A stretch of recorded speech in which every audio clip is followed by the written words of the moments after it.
وبركاته. وعليكم السلام ورحمة الله وبركاته. الحمد لله حمدا كثيرا طيبا مباركا فيه كما ينبغي لجلال وجهك الكريم وعظيم سلطانك. أشهد أن لا إله إلا الله وحده لا شريك له، وأشهد أن محمدا عبده ورسوله لا نبي بعده. اللهم صل على سيدنا محمد وعلى آله وصحبه أجمعين. قال الله تعالى في القرآن العظيم: أعوذ بالله من الشيطان الرجيم.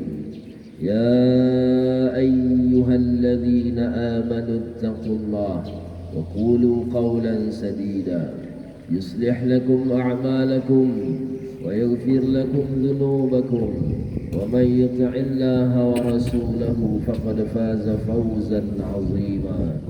صدق الله العظيم. Yang terhormat Bapak Kepala Sekolah SMK Negeri 2 Bukit Batu atau SMK Penambangan, yang saya hormati Bapak dan Ibu Majelis Guru, tenaga pendidik dan tenaga kependidikan, siswa-siswi SMK Negeri 2 Bukit Batu yang senantiasa insyaAllah dirahmati oleh Allah Subhanahu wa Ta'ala.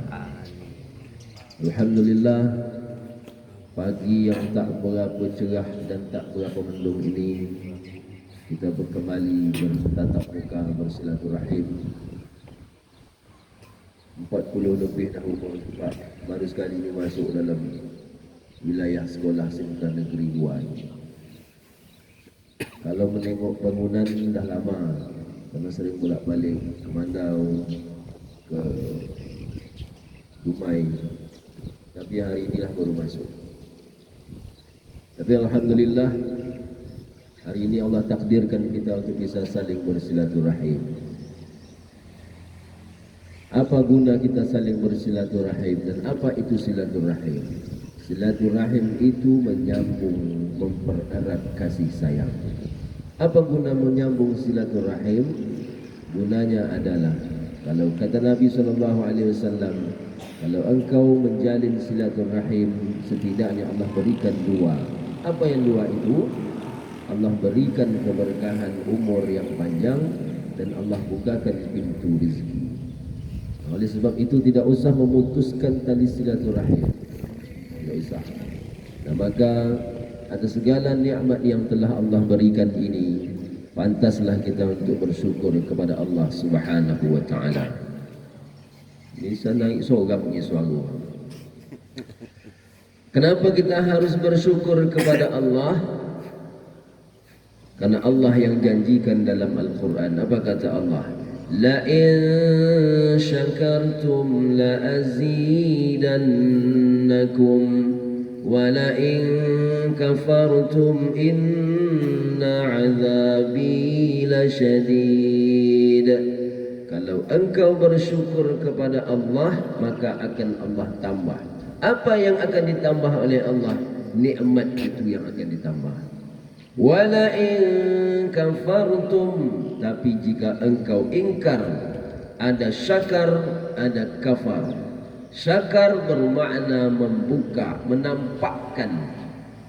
Kafar maknanya menutup, menyembunyikan. Maka orang yang senantiasa menampakkan rasa syukur kepada Allah itu, insya-Allah akan Allah tambah terus nikmat itu. Tapi kalau orang yang mengingkari Allah, orang-orang yang menutup-nutup nikmat itu, maka Allah katakan, inna azabi lasyadid, ingat azabku sangatlah pedih. Maka sebagai seorang manusia, sebagai seorang muslim yang baik, senantiasalah bersyukur kepada Allah. Bagaimana cara bersyukur kepada Allah? Dengan cara perbuatan dan dengan cara ucapan. Bagaimana pula bersyukur kepada Allah dengan cara ucapan? Memperbanyak membaca tahmid alhamdulillah, memperbanyak membaca tahlil la ilaha illallah Muhammadur Rasulullah, memperbanyak membaca tasbih subhanallah memperbanyak membaca takbir Allahu Akbar, memperbanyak membaca istighfar astaghfirullahalazim sebagai bukti memohon ampunan kepada Allah Subhanahu wa taala. Kalau bersyukur kepada Allah melalui perbuatan, melangkahkan kaki, mengayunkan tangan, datang ke sekolah ini bagi yang siswa-siswi dengan tujuan niat di hati dari rumah tadi adalah untuk menuntut ilmu.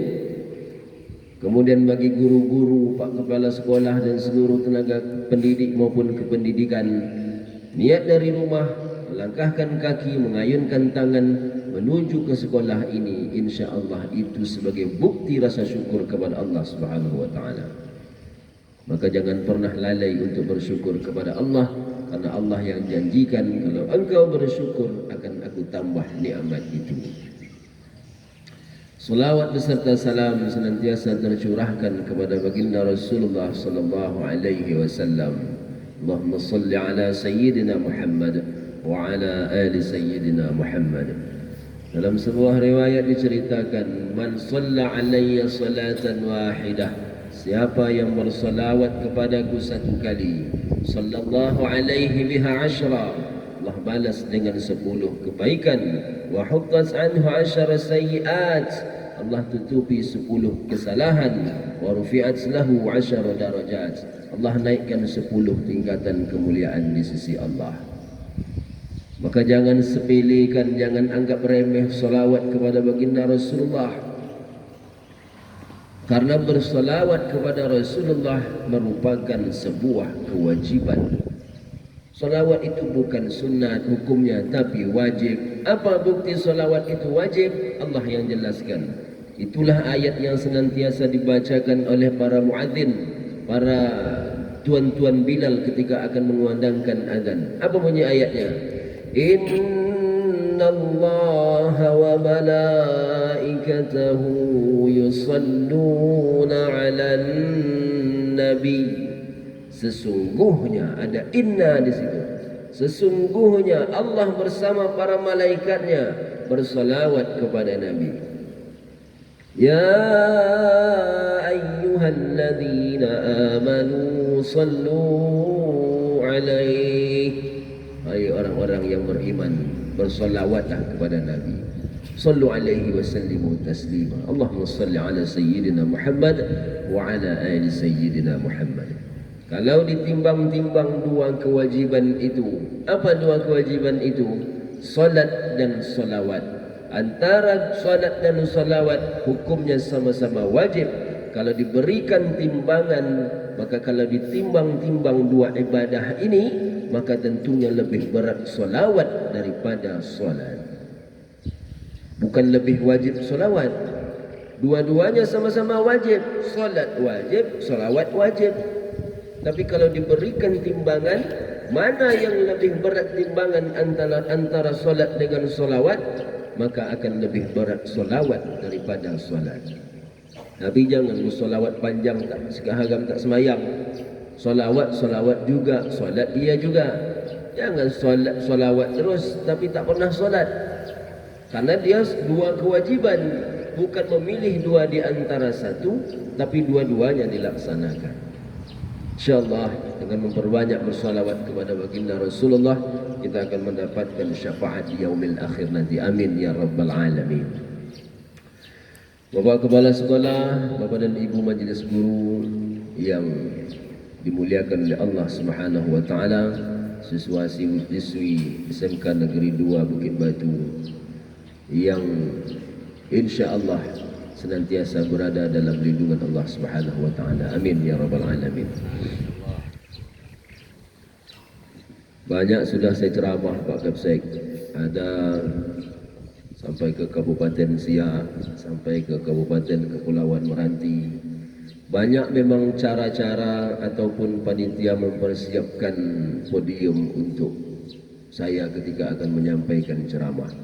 Ada yang menaruhkan air macam-macam, ada air la segar, ada air putih, ada air kopi, ada air keruh, baik yang tak keruh maupun yang jernih. Semua diletakkan di atas meja.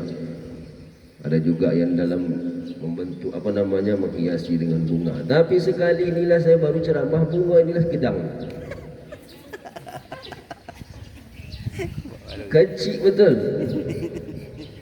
Tapi jadilah. Buat syarat saja. Kalau tak ada ini tak sah lah. Kalau tak ada ini berarti laki-laki semua isinya. Kalau ada ini berarti ada guru-guru perempuan. Itu aja menyimpulkan.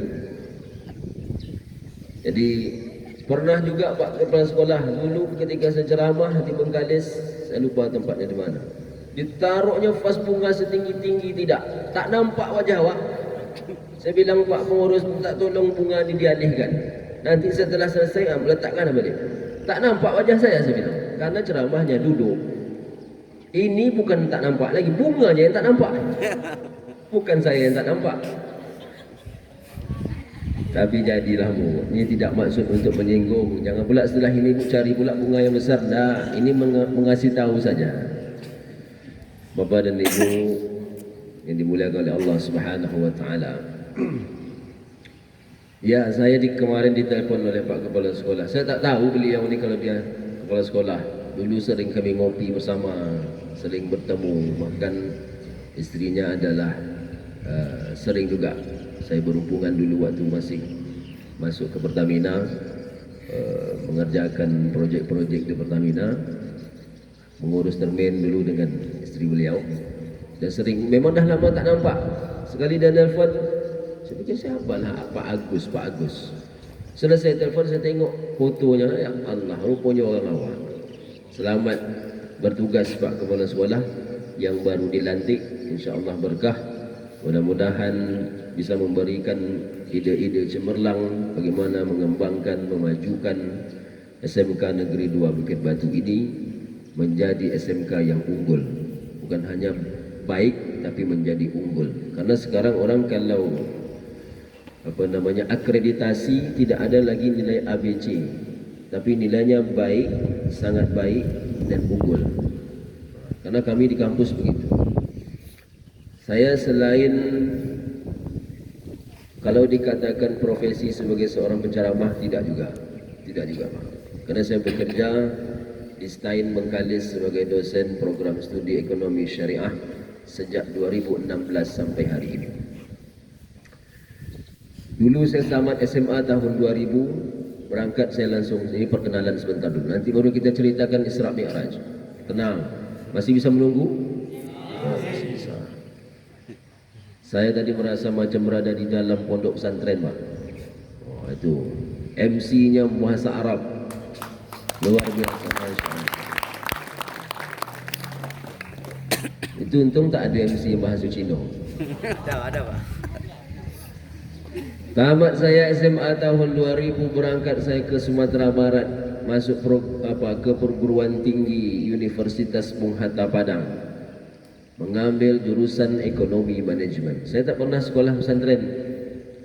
Dulu sekolah TK, SD, SMP, SMA, kuliah S1 pun masih kuliah di konvensional yang tidak syariah. Jurusan ekonomi manajemen Universitas Bung Hatta tahun 2000 saya masuk. Kuliah, main. Banyak main daripada kuliah.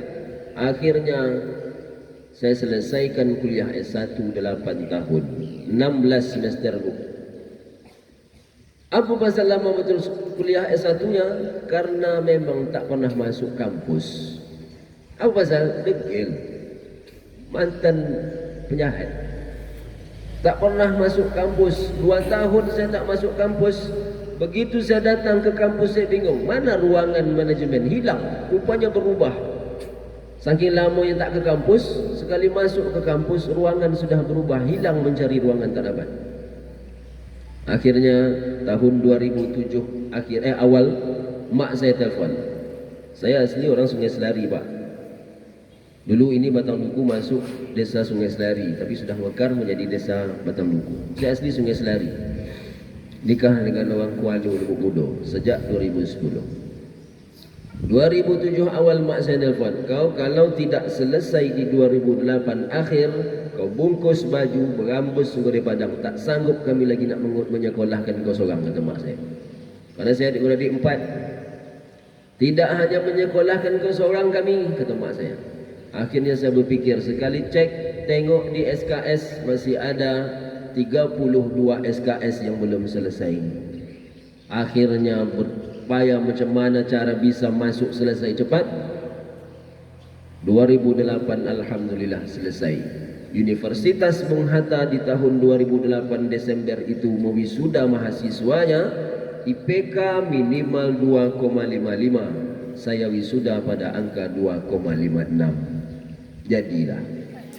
Dah tak sanggup lagi nak kuliah waktu itu. Macam nak stres dah. Saya cakap ni lama-lama aku bisa gilo kalau tinggal ni. Belum selesai-selesai saya bilang. Akhirnya balik. Balik ke kampung, kerja tak tentu arah. Sempat pula jadi WPD, mengurus pula Karang Taruna. Lepas itu bekerja pula di Suamitra Bang Bukopin Bengkalis. 2010 saya cakap dengan mak, saya nak nikah. Kata mak saya, kenapa kau nak nikah? Tak ada buat. Tak ada lagi yang nak dibuat, Pak. Saya bilang dah, saya nak nikah. Kata mak saya, iyalah, kalau macam itu nikahlah. Akhirnya nikahlah saya tahun 2010. 2011 dapat anak. 2014 saya nyambung kuliah di UIN Suskaryau. Saya daftar online. Setelah lulus baru saya sampaikan dengan mak, saya kuliah menyambung S2 di UIN Suska pada program studi ekonomi syariah. Menetik air mata mak saya. Apa pasal menetik air mata mak saya? Saya selesaikan S1 8 tahun, 16 semester. Tak mungkin nak sekolah lagi anak aku ni. Ternyata di 2014 saya menyambung S2. Kata mak saya, dah, adakah duit untuk menyambung kuliah S2? Tak ada. Itu macam mana cara kau nak menyelesaikan kuliah? Kalau Allah berkehendak, Allah pasti kasih jalan. Itulah jawaban pertama saya. Akhirnya kuliah. Tak pernah sekalipun saya bayar duit kuliah. Karena ada satu orang bapak-bapak yang berkenan membayarkan uang SPP saya ketika itu. Dia entah macam mana, saya tak pernah melobi dia, tapi dia datang berbaik hati nak membayarkan uang semester. Ini semua Allah yang gerakkan. Berapa uang semester ketika itu? 3.800.000. Akhirnya 2016 bulan September selesai. 2016 S2 saya selesaikan setahun 10 bulan dengan IPK 3,70. Kalau di S1 2,56 cukup makan, S2 saya selesaikan 3,70. Saya nak balas dendam ni, S1 saya terlalu lama. Saya selesaikan S2 setahun 10 bulan, tidak sampai 2 tahun. Tapi banyak kawan-kawan saya yang belum selesai. Saya termasuk cepat karena ingin selesai cepat. Bulan Juli ujian tesis, bulan Agustus wisuda, bulan September langsung mengajar di Stein Bengkalis sampai hari ini. Setahun berstatus sebagai dosen luar biasa. Kalau dulu namanya dosen terbang, Bu. Sekarang dosen luar biasa. Kalau dulu sedap namanya dosen terbang. Kalau ceramah di SMK penerbangan nyambung, karena dia sama-sama terbang. Kalau sekarang disebut dengan dosen luar biasa, entah apa yang luar biasa, sampai sekarang pun saya tak dapat nak jawab. 2017 ada penerimaan dosen tetap non PNS, saya ikut. Alhamdulillah lulus. Kenapa tidak PNS? Karena umur sudah expired. Tak bisa lagi. Batas hanya 35. Awak dah 41. Tak cukup. Tak bisa lagi. Mengajar. Tahun 2022 awal, maaf. 2022 awal saya sambung kuliah lagi, Pak. Kepsek. Di University Islam Malaysia, mengambil filosofi of doktor pada program pada jurusan comparative finance. InsyaAllah akan berangkat ke Kuala Lumpur hari Minggu besok. Ujian hari Senin dan Selasa, Rabu balik. Ujiannya baru ujian, masih ada kolokium, ujian seminar proposal disertasi, seminar pertama. Teori sudah tidak ada lagi. Belajar materinya cuma 1 semester saja. Mohon doanya dari seluruhnya, mudah-mudahan cepat selesai dengan baik. Amin. Ketika saya menyambung S3, mak saya juga saya sampaikan, mak, Saya nak nyambung kuliah S3. Di mana? Di Malaysia. Dah kau daftar dah? Dah kata saya. Lulus? Lulus. Ada duit kau nak menyelesaikan kuliah Malaysia. Berapa duit semesternya? Duit semesternya dikonversikan dengan ringgit Malaysia. Kalau dikonversikan ke rupiah, lebih kurang 13 sampai 14 juta per semester. Mak saya tanya, ada duit kau? Tak. Itu macam mana cara kau nak selesaikan? Kalau Allah berkehendak, Allah pasti kasih jalan. Jawabannya masih sama dengan ketika menyambung S2. Saya santai saja. Hidup ni tak usah terlalu dipikirkan. Tak usah terlalu ambisi. Besok kalau tak sampai, stres. Slow je. Tapi jelas arah tujuannya, terstruktur dan terukur. Kalau ada duit, bayar. Kalau tak ada duit, cakap dengan orang Malaysia. Belum ada duit, cek. Bila-bila ada duit, besok saya datang, saya bayar. Kan selesai. Kalau kata orang Malaysia, tak bisa, mesti bayar. Awak kalau tak bayar, awak boleh caw dari kampus. Boleh, caw keluar. Besok cari kampus lain. Perguruan tinggi banyak. Tak usah terlalu dipikirkan. Tapi kalau kita yakin dan percaya atas kehendak Allah, kalau Allah katakan bisa, insya Allah bisa. 2022 awal ada penerimaan pimpinan Basnas Kabupaten Bengkalis, Badan Amil Zakat Nasional Kabupaten Bengkalis. Ikut saya seleksi. Yang diterima hanya 5 orang, yang ikut 17 orang. Melewati proses tahapan yang sangat panjang, mulai dari masuk berkas, tes tertulis, disuruh membuat makalah, lantas dipresentasikan, kemudian dilanjutkan dengan wawancara dengan Basnas RI orang Jakarta. Alhamdulillah lulus, dan sejak September 2022 insya Allah sampai September 2027 saya menjabat sebagai Wakil Ketua 1 Bidang Pengumpulan di Badan Amil Zakat Nasional Kabupaten Bengkalis. Nah, selesailah perkenalan sudah. Baru kita masuk cerita Isra' Mi'raj. Belum mulai lagi ceramah itu baru pembukaan. Itu baru muqaddimah. Sabar. Saya tak lama-lama. Kita ini hari Jumat. Kalau mau diceritakan tentang peristiwa Nabi berangkat Isra' Mi'raj dari Masjidil Haram ke Masjidil Aqsa, maka tidak akan pernah cukup waktu untuk menceritakannya. Ulama menulis kitab ni tebalnya 300 halaman lebih menceritakan tentang peristiwa Isra' wal Mi'raj ini. Maka tak mungkin cukup waktu yang singkat. Lantas apa yang akan diceritakan? Yang diceritakan adalah kita, apa hikmah yang akan kita ambil dari peringatan Isra' Mi'raj 1444 Hijriah ini. Apa kira-kira hikmahnya? Yang pertama adalah melalui peringatan Isra' Mi'raj Nabi Muhammad sallallahu alaihi wasallam 1444 Hijriah ini, yang pertama adalah kuatkan keimanan dan ketakwaan kepada Allah. Kuatkan keimanan.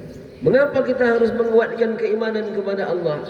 Ketika Nabi sallallahu alaihi wasallam menceritakan peristiwa itu kepada seluruh masyarakat Arab, tidak ada satu pun masyarakat Arab yang percaya. Bahkan Abu Jahal sampai berbaring di tanah ketika itu, riang gembira ketika melihat Nabi Muhammad menceritakan peristiwa bahwa Nabi berangkat dari Masjidil Haram ke Masjidil Aqsa, lanjut menaik sampai ke Sidratul Muntaha hanya dalam satu malam. Satu orang pun tak ada yang percaya. Akhirnya dipanggillah Abu Bakar. Panggillah Abu Bakar. Kata Abu Bakar, andai di balik bukit itu ada musuh, walaupun musuhnya tidak ada, tapi yang menceritakan itu adalah Muhammad sallallahu alaihi wasallam, maka akan aku percaya apa yang beliau katakan. Maka sejak itu Abu Bakar diberi gelar Abu Bakar As-Siddiq, membenarkan ketika tidak ada orang yang percaya, dialah orang yang membenarkan cerita itu. Betulkah Nabi berangkat? Quran surah Al-Isra' tadi ayat 1. Subhanalladzi asra bi'abdihi laylan minal masjidil haram ilal Masjidil Aqsa. Maha suci Allah yang telah memperjalankan hambanya. Allah yang memperjalankan hambanya.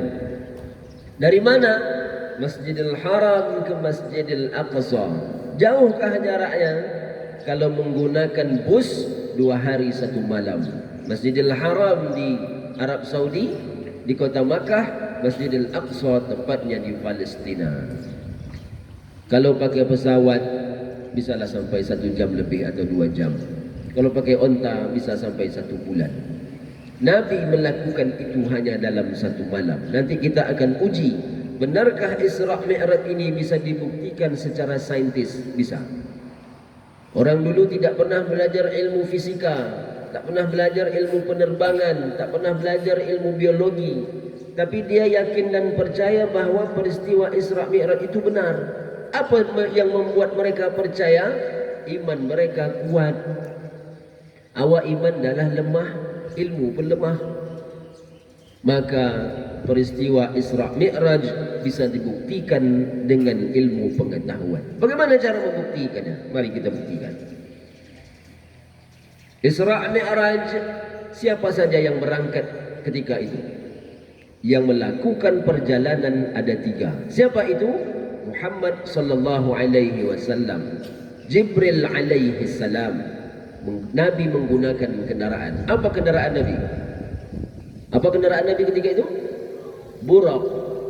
Muhammad, Jibril, Buraq. Kita bahas satu-satu. Buraq. Apa itu Buraq? Al-barqun. Dalam bahasa Arab disebut kilat. Makanya petir itu dengan kilat sebenarnya dia serentak. Petir dengan kilat itu sebenarnya serentak. Begitu beradu langsung berbunyi. Tapi karena lebih cepat kecepatan cahaya dibandingkan dengan kecepatan bunyi, maka kilat terlebih dahulu baru muncul petir. Al-barqun, kilat. Yang kedua, siapa yang berangkat? Jibril alaihi salam. Apa hubungan Jibril dengan kilat? Jibril diciptakan dari nur cahaya. Setan diciptakan dari nar api. Nur cahaya, nar api. Bukankah nur itu kilat? Cahaya itu sama dengan kilat. Kilat itu cahaya dan cahaya itu kilat. Buraq cahaya, Jibril cahaya. Siapa yang ketiga berangkat? Muhammad sallallahu alaihi wasallam. Apakah Nabi cahaya? Ketika akan berangkat menuju Isra, menuju ke Palestina lalu dilanjutkan dengan ke Sidratul Muntaha, Nabi berdoa kepada Allah Subhanahu wa taala. Apa doa Nabi? Ya Allah, jadikan depanku cahaya, belakangku cahaya, kananku cahaya, kiriku cahaya, atasku cahaya, bawahku cahaya, dan jadikan aku cahaya. Berangkat 3 cahaya dalam 1 malam. Buraq, Jibril, Nabi. Apa hubungan cahaya dengan Isra Mi'raj? Kaji berapa kecepatan cahaya? Berapa kecepatan cahaya? Anak fisik tak mungkin tak belajar, anda orang penerbangan. Berapa kecepatan cahaya? Dalam ilmu fisika, kecepatan cahaya itu 300.000 km per detik. 300.000 km per detik itu kecepatan cahaya. Berangkat 3 cahaya yang jarak antara Masjidil Haram ke Masjidil Aqsa, kalau menggunakan bus bisa sampai 2 hari 1 malam. Tapi yang berangkat 3 cahaya, apa yang tak mungkin? Maka kalau seorang ilmuwan, anda adalah ilmuwan karena menuntut ilmu. Orang yang menuntut ilmu itu, kata Nabi, dihitung sebagai fi sabilillah hatta yarji'a, sampai dia balik kembali ke rumah. Maka anda dihitung sebagai fi sabilillah. Kaji itu. Untuk apa kita kaji itu? Untuk memperkuat keimanan dan ketakwaan kepada Allah. Kalau tidak, kita tak percaya bahawa Isra Mi'raj itu ada. Maka kaji berapa kecepatan cahaya. Berangkat 3 cahaya dalam 1 malam, maka pantaslah Nabi menceritakan itu. Tapi orang Arab ketika itu tidak ada yang percaya, karena zaman itu belum ada pesawat, belum ada handphone. Tapi inilah, kalau Allah sudah berkehendak, Allah pasti kasih jalan. Pertama hikmah yang harus diambil adalah kuatkan keimanan dan ketakwaan kepada Allah. Hikmah yang kedua. Apa hikmah yang kedua yang harus diambil melalui peringatan Isra Mi'raj tahun ini? Perbaiki ibadah solat kita. Mengapa pula harus ibadah solat yang diperbaiki? Karena peristiwa Isra Mi'raj ini adalah peristiwa menjemput perintah solat. Peristiwa menjemput perintah solat. Maka perbaiki solat kita. Bagaimana cara memperbaiki solat? Solat diperbaiki melalui yang pertama, yaitu berwuduk. Bagaimana cara berwuduk yang benar? Buka Quran surah Al-Ma'idah ayat 6. Apa kata Allah? Ya ayyuhalladzina amanu idza qumtum ila shalah faghsilu wujuhakum. Hai orang-orang yang beriman, jika engkau akan melaksanakan solat, faghsilu wujuhakum, basuhlah wajahmu. Wajah dibasuh, bukan dipercikkan airnya karena takut makeup luntur. Ya, ini untuk ibu-ibu. Ibu-ibu jangan takut makeup luntur karena sudah pakai eyeliner, blush on, mascara. Bedaknya mahal, Pak. Ya, pakai bedak Wardah, MS Glow, BR. Tahu semua. Kenapa? Oh, masih pakai itu. Karena takut bedaknya luntur, berwuduk, ambil air langsung dipercikkan, tak sah wuduk. Karena perintah dalam Al-Quran, satu-satunya perintah solat yang diawali dengan berwuduk, Allah jelaskan secara terperinci di dalam Al-Quran. Kalau engkau akan melaksanakan solat, maka berwuduklah. Bagaimana cara berwuduk? Basuhlah wajahmu. Bagaimana cara membasuh wajah? Buka keran, tampung air, campakkan kepada bagian yang akan dibasuh. Itu makna falsilu. Ghasala, basuh wajah. Setelah wajah dibasuh, apa lagi? Wa aydiyakum ilal marafiq. Basuhlah tanganmu hingga ke siku. Bukan dari siku ke ujung jari, bukan dari siku ke ujung jari, tapi dari ujung jari hingga ke siku. Itu cara yang benar dalam berwuduk. Bukan macam itu nganukan air. Buka keran, sorong air, tak bisa. Berwuduk itu Allah jelaskan dalam Al-Quran, perintahnya jelas. Wajah dibasuh, tangan dibasuh, ilal marafiq, hingga ke siku. Dari ujung jari hingga ke siku, bukan dari siku ke ujung jari. Setelah selesai wajah dibasuh, tangan dibasuh, kepala diusap. Jangan dibasuh kepala. Kalau kepala dibasuh, makanya nanti terlekung betaik lalat, lembab. Kopiah bagi kita yang laki-laki juga nanti akan bintik-bintik hitam di atas. Apa sebab? Macam mana tak betaik lalat? Dibukanya kerana disorongnya kepala macam itu. Tentulah betaik lalat nantinya kepala apa kopiah itu. Maka jangan seperti itu. Basuh dengan usap beda. Wajah basuh, tangan basuh, kepala diusap. Apa beda basuh dengan usap? Kalau basuh, tampung air, campakkan kepada bagian yang akan dibasuh.